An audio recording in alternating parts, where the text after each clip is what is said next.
All right, so Bradley Beal just got traded yesterday to the Phoenix Suns for Chris Paul and Landry Shamet, second round picks and pick swaps.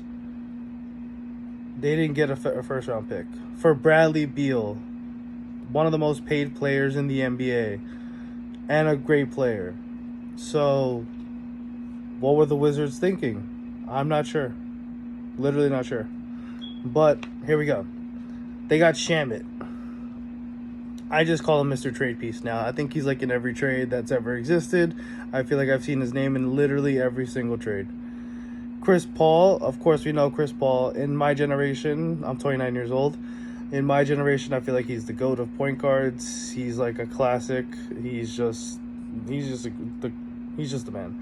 I think if they keep him, he brings them to the playoffs. If they don't keep him, he makes their free agency this year pretty interesting. Like, who are they going to pick up?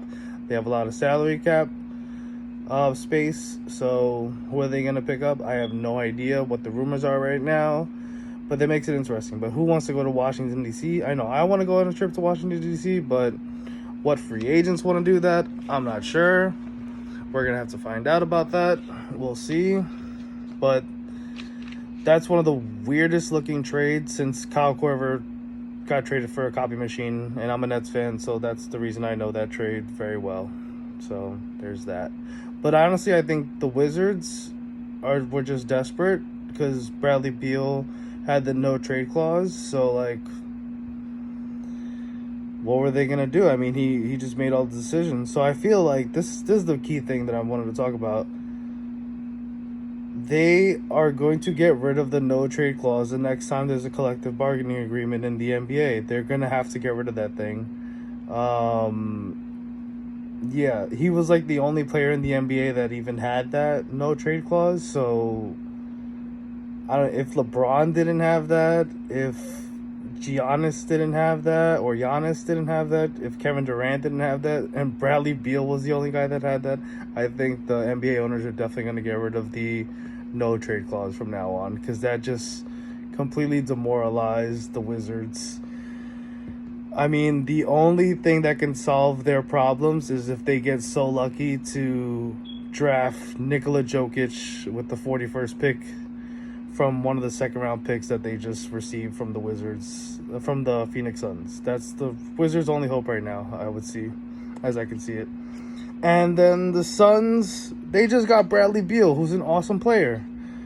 And so they got Devin Booker, they got Bradley Beal, they got Kevin Durant, and they still have DeAndre Ayton, who's a pretty decent center. He can't play defense for shit, but he's a pretty good center, I think, right? Still, he was the number one pick and everything. That's still a thing, right? I guess. But who's gonna fill out the roster? That's what's important. How are they going to fill out the next 8 guys on that roster that they need to show up every night? And I have to look back at the free agency list. I'm not sure who's available, but I'm pretty sure they're not gonna have any cap space with all those major names on their list. But I heard Goodwin is a pretty good point guard, but I know they're going to run Devin Booker at the point. They got a new coach in Frank Vogel. He's going to preach defense. You got 4 offensive players, so I guess they're going to pick up a bunch of free agents who are defenders to fill out the roster. We'll see. But, I mean, it's going to be a fun team to watch offensively. Devin Booker at the point, he averaged 26 and nearly 7 assists for 2 years in Phoenix at some point. He's an awesome player. He's one of the best shooters in the league. Like, he's going to be a good time to watch at the point. Kevin Durant, we all know KD is one of the greatest offensive players of all time. And then Bradley Beal, he's just a bucket. So, but I mean, the problem is there's only one basketball on the court at all times. There's 3 great offensive players on one side of the basketball court. How are they going to work it out? I'm not sure. Who is going to stop Jokic on their team? The Denver Nuggets still have a great just roster that fits together. So did that solve the issue that they just had with the Denver Nuggets? I don't really think so. But we'll see. That's going to be a great matchup. I can't wait to see Denver Nuggets versus Phoenix Suns next year, to be honest.